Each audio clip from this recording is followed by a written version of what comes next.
আল্লাহর হাবিব বলেন, হে সাহাবী, তুমি যদি তোমার জীবদ্দশায় সারাটা জীবন ভর তুমি যদি হারাম খাবার বর্জন করতে পারো, হালাল খাবার তুমি যদি গ্রহণ করতে পারো, প্রত্যেক দিন তুমি যদি হালাল খাবার খাও, হালাল খাবার খাইয়া আল্লাহর দরবারে তুমি যদি আল্লাহ আল্লাহ বলে যদি আল্লাহকে একটা ডাক দাও, যুবকরে তোমার ডাকের জবাব মহান আল্লাহ রাব্বুল আলামিন আরশের মালিক ৭০ বার দিবে। সুবহানাল্লাহ। তোমার জীবনে তুমি যত দোয়া করবা সব দোয়া আল্লাহর দরবারে কবুল হয়ে যাবে, কারণ তোমার পেটের ভিতরে হারাম খাবার ঢুকে নাই, তোমার পেটের ভিতরে ১০০% হালাল খাবার ঢুকাইছো। অতএব তোমার রক্ত মাংস যা উৎপাদন হয়েছে সব জান্নাতের উপযোগী হয়ে গেছে। সুবহানাল্লাহ জোরে কোন। আর এক হাদিসের ভিতরে আসছে, আল্লাহর হাবিব বলেন, ও সাহাবীরা, যাদের পেটের ভিতরে হারাম খাবার ঢুকছে, হারাম খাবার খাইয়া তার রক্ত মাংস উৎপাদন হলো, ওই রক্ত মাংস কশিন কালেও আল্লাহর জান্নাতে যাবে না, বরং হারাম খাবার খাইয়া যে রক্ত মাংস উৎপাদন হলো ওই রক্ত মাংস আল্লাহর জান্নাতে তো যাবে না, এটা জাহান্নামের উপযুক্ত হয়ে গেছে। নাউজুবিল্লাহি মিন যালিক। তাহলে এইখানে আমরা যারা আছি, এমন একজন লোক বালেগ, যারা বুঝে, এমন একজন লোক বলতে পারবেন যে হুজুর আমি হালালও বুঝি না হারামও চিনি না, বলতে পারবেন? এটা সবাই জানে কোনটা হালাল কোনটা হারাম, কোনটা হালাল কোনটা হারাম, এটা কি আমরা জানি না?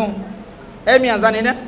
যারা দোকানদারি করে অনেক সময় বাটপারি করে, ১ নম্বর বইলা ২ নম্বর মাল ঢুকাই দিছে, হ্যাঁ যা ঢুকাইছে টাকা রাখছে ১ নম্বরের, এটা কি হ্যাঁ জানে না? কাস্টমারে চিনে না বিদা লয়ে গেছে গা, কিন্তু যে বিক্রি করছে হ্যাঁ তো জানে না, জানে না? এর জন্য এই যে টাকাটা বেশি, যে টাকাটা নিল ১ নম্বর মাল বইলা, এই টাকাটা তার জন্য হারাম। হালাল টাকার ভিতরে হারাম টাকা ঢুকাইলে হালালটাও হারাম হয়ে যায়, হালালটাও হারাম হয়ে যায়। হ্যাঁ, আর ২ মিনিট সময় শেষ। এখন হালালের ভিতরে হারাম ঢুকাইলে সব হালাল হারাম হয় কিভাবে? আমি একটা উদাহরণ দেই। ৫ মণ দুধ, কয় মণ? ৫ মণ দুধ বিশাল বড় ডামের ভিতরে রাখছে, ৫ মণ দুধ পুরাটাই হালাল। এখন এক বাচ্চা না বুঝা এটার মধ্যে অল্প একটু প্রস্রাব করছে, এই প্রস্রাব যে করছে এটা আপনি দেখছেন। এখন আরেকবার কইতেছে ৫ মণ দুধের মধ্যে ১০০ গ্রাম পেশাব করছে, পেশাব তো দেখা হয়ে যায় না মিয়া। আচ্ছা হইল, যে দুধ ১০০ টাকা কেজি ছিল এটা ৮০ টাকা, ২০ টাকা কমাই লইলাম, আপনি কি নিবেন? এটা দেখে নিবেন? এই বেটা যদি ফতুয়া দেয় পোলাফানে পেশাব করছে, পোলাফানে কি বুঝে? পোলাফানের পেশাব তো হালাল হই, খান, ২০ টাকা কমাই দিলাম, আপনি কি খাইবেন? কেন খাইবেন না? ৫ মণ দুধের ভিতরে ৫ মণই হালাল ছিল, ১০০ গ্রাম নাপাক থাকার কারণে ৫ মণ দুধ হারাম হয়ে গেল, ঠিক কিনা জোরে বলেন? ঠিক তদ্রূপ আপনার ৫ লক্ষ টাকার ভিতরে যদি ৫টা টাকা হারাম উপার্জিত থাকে, ৫ লক্ষ টাকাই আপনার জন্য হারাম হয়ে যাবে। এই জন্য খুব খেয়াল করে চলতে হবে। আমি অল্প সময়ে যে কথাগুলি বলছি, আমার জানা মতে কোরআন হাদিস গাইডটা সবচেয়ে গুরুত্বপূর্ণ কথাগুলি আমি বলে ফেলছি। আপনি নামাজ পড়েন, রোজা রাখেন, হজ করেন, যাকাত দেন, দাঁড়িয়ে রাখলেন, সুন্নতের আমল করলেন, পেটের ভিতরে হারাম খাবার ঢুকাইলেন, কোনো ইবাদত বন্দিগি আল্লাহর দরবারে কবুল হবে না, কোনো ইবাদত না। এই যে হজের মৌসুম আইতেছে, এর ঘরে আপনি কুরবানির মৌসুম আইতেছে, অনেক কুরবানির পশু জব করছেন, এটা কিনছেন হারাম টাকা দিয়া, সওয়াব পাইবেন? জোরে কোন সওয়াব পাইবেন না।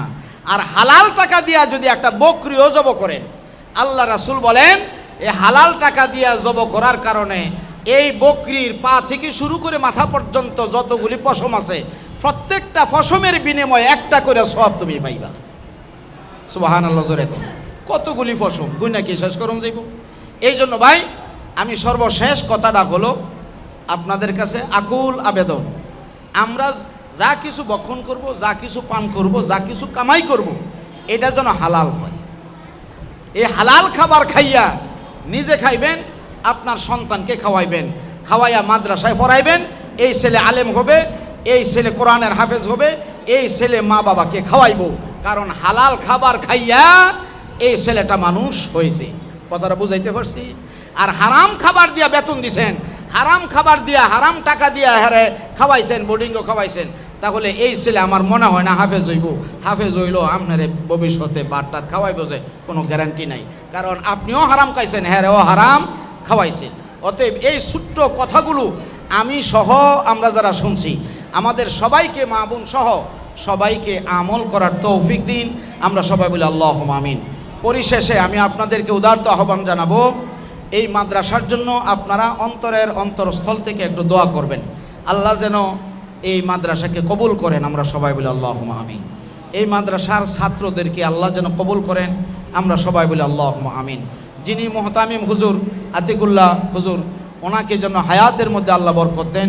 আমরা সবাই বলি আল্লাহুম্মা আমিন। ওয়া মা আলাইনা ইল্লাল বালাগ। আসসালামু আলাইকুম ওয়া রাহমাতুল্লাহি ওয়া বারাকাতুহু।